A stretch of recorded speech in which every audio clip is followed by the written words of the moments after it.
এমনি আন্দোলন থেমে যাবে, তাহলে আপনারা বোকার স্বর্গে বাস করছেন, অত্যন্ত ভুল জায়গায় আপনারা রয়েছেন।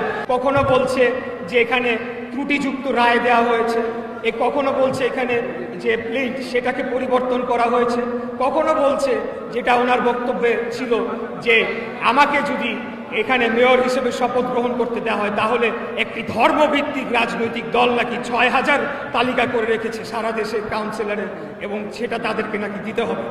তো এই ধরনের কথা, কনফ্লিক্টিং কথার মাধ্যমে কিন্তু বোঝা যায় যে আসল কারণটি কিন্তু তারা বলতে চাচ্ছে না। আসল কারণটি হলো রাজনৈতিক কারণ, যেই কারণে আমাকে আজকে এই শপথ গ্রহণ অনুষ্ঠান না করার মাধ্যমে প্রকান্তরে আমি যেটা বলেছি যে উনি অবৈধ, হাসিনার আমলে তাপসের যে নির্বাচন সেটিকে তারা বৈধতা দিয়ে চলেছে।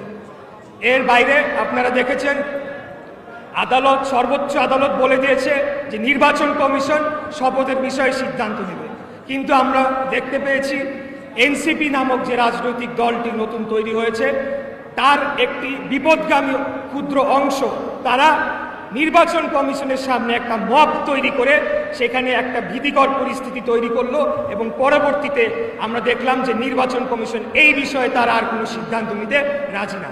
তাহলে এটা জনগণের মাঝে কি বার্তা পৌঁছাচ্ছে? যদি তাদের পছন্দনীয় কিছু না হয় তাহলে তারা সেখানে গিয়ে মব কালচার তৈরি করবে এবং পরবর্তীতে তাদের পছন্দ মতো সিদ্ধান্ত দিতে হবে। অতএব তারা নির্বাচন কমিশনকেও বাইরে থেকে অবৈধভাবে প্রভাবিত করছে, তারা আদালতকেও তারা মানতে চাচ্ছে না, তারা সংবিধানকেও মানতে চাচ্ছে না, তারা কোনো কিছুই মানতে চাচ্ছে না।